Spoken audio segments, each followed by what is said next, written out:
आपका बच्चा भी समर्स में एक्स्ट्रा चिड़चिड़ा हो जाता है, खाना नहीं खाना चाहता, सोना भी नहीं चाहता, बस चिड़चिड़ चिड़चिड़ चिड़चिड़ सुबह से शाम तक। Why is that? I am sure you must also be wondering कि क्या हो गया है। पहली चीज कि अगर आप ये सडन ट्रांजिशन देख रहे हो और सीजन चेंज हो रहा है, mostly it is because of the weather and the season out there. Next is you have to understand that whenever these things changes for babies and toddlers, especially अगर जब आपके बच्चे का फर्स्ट ईयर ऑफ लाइफ चल रहा है, उसका first summer है, फर्स्ट विंटर है, फर्स्ट रेनी सीजन है, the body will take some time to adapt to all the environmental changes. Now that means कि हो सकता है उसको जब पहली बार एक नॉर्मल सा भी इंसेक्ट काटा तो स्वेलिंग ज़्यादा हो गई, या मे बी आप उसको बस बाहर ले गए, थोड़ी ठंडी हवा चल रही थी एंड यू डिडंट नो कि उसको कितनी लेयर्स मुझे पहनाना चाहिए या नहीं पहनाना चाहिए, वो बाहर जाके चिड़चिड़ा हो गया. So there are multiple things we also learn as parents as we take our kids out, as we grow with them. But let me tell you just 3 most important things which normally happens, and I bet third वाला ना आपने सोचा भी नहीं होगा कि ये possibility है, तो ये वीडियो फुल तक देखना so that you know कि कहाँ गड़बड़ हो सकती है. For all you know third वाला ही आपकी गड़बड़ हो गई. First is dehydration. जब समर सीजन आता है इवन एडल्ट भी डिहाइड्रेटेड हो जाते हैं बहुत easily if you don't drink enough water in a day. Now the problem is with kids जिनको पानी पीने की आदत नहीं है, they might run away from milk.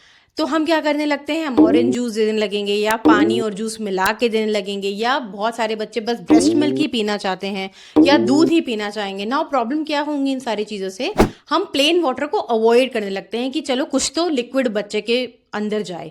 But उससे और एक इश्यू होने लगता है कि प्लेन वाटर का जो टेस्ट है वो बच्चे को कभी पसंद ही नहीं आता. आई टेल यू कि पानी is a very fluid liquid, right? तो वो जल्दी जल्दी अंदर चला जाता है बच्चों के. So they are not able to control the speed of the water when they drink it, which makes them gag, and because they gag on water कि कभी नाक से आ गया या खांसी हो गई, they don't feel good about it, so they run away from water, क्योंकि पानी उन्हें वो गुड वाली फीलिंग नहीं दे रहा है, वो उनको थोड़ा अनकंफर्टेबल कर देता है. So they don't.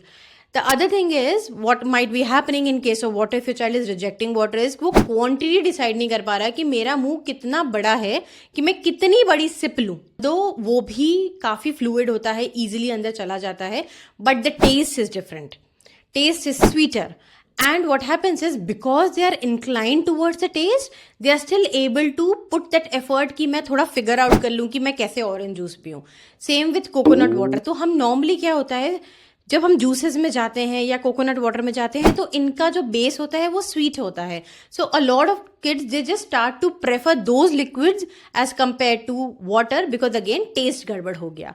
तो वाटर के साथ ये इश्यूज आ जाते हैं. अगर बच्चा नॉर्मल पानी नहीं पी रहा है, coconut water is great for hydration, yes, but you can replace normal water with coconut water. Coconut water अपनी जगह है, नॉर्मल वाटर अपनी जगह है.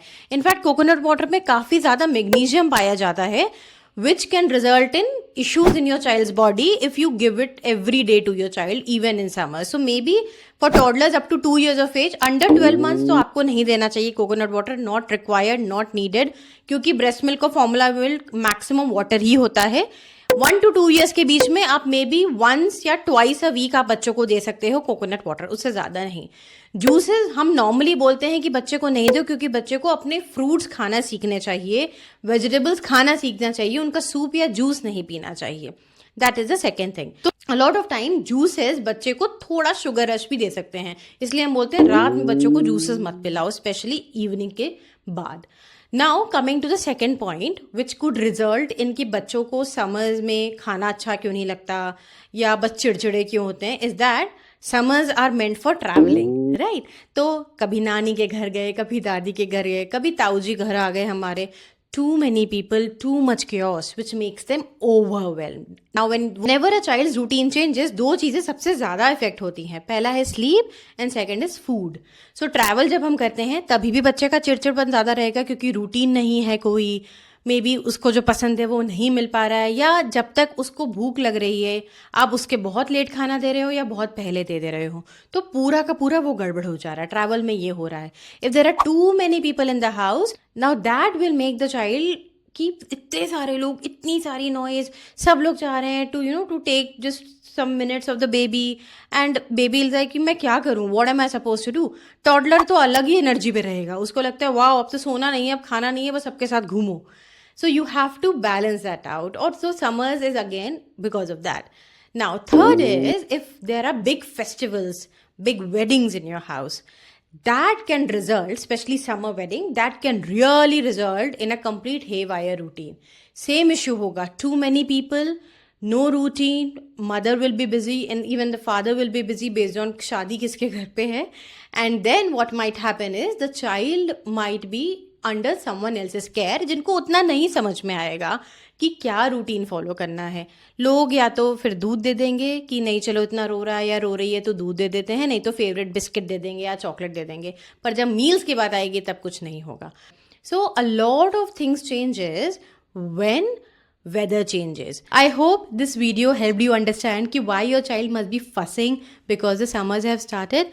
If yes, don't forget to hit the bell icon for more such videos. I'll see you in the next video.